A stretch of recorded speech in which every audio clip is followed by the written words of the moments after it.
I just finished planting out a bunch of potatoes as part of an experiment that I documented. I'll link to that video here as well in the description, where I'm trialing 3 different establishment methods for potatoes. Almost no dig right on the ground with some compost and then mulch, and then simply moving mulch aside and putting it back on top.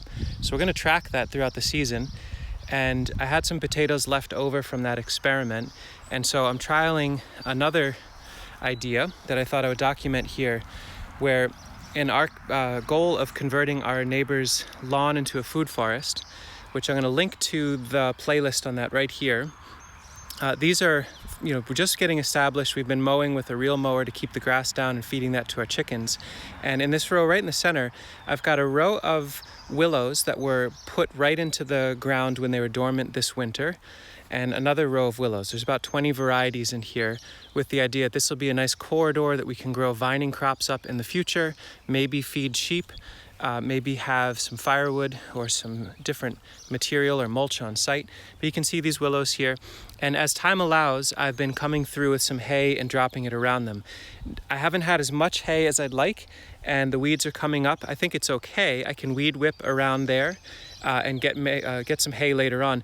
But there's space in between these willows. And so my thought is, well, what if I take the mulch that's in between them, move it aside, drop some potatoes right on the grass that I'm trying to suppress anyway, put some compost on the potatoes. So you can see here these little dotted lines of compost is where I pulled mulch aside, dropped a potato right on the grass, and put mulch on top, or compost on top.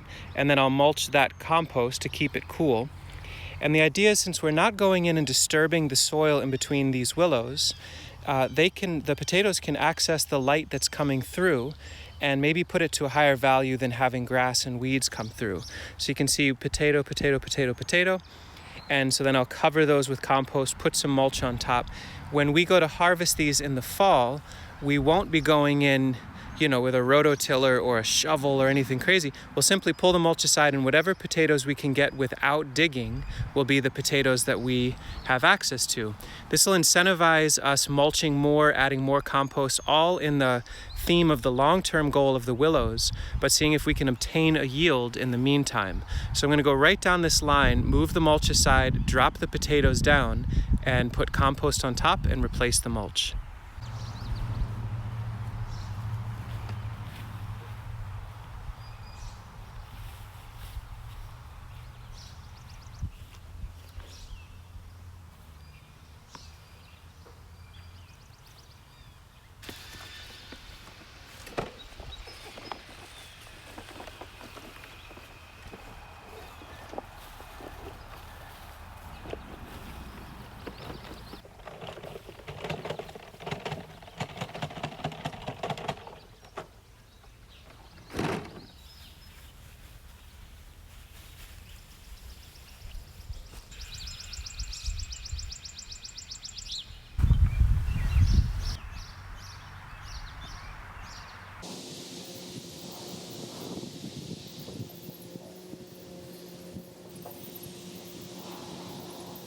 Well, that was a short and sweet little project, about 15 minutes of work to move a little bit of mulch, drop some potatoes right on the ground, which is the grasses are starting to die a little from the mulch that was there, dumping on some compost, putting some mulch back. I'm not going to mulch this one section. I just want to see, is there a difference? That darkness, does it wake up the potatoes faster? Is it an unnecessary step to even add the mulch on top? Do they just pop right through?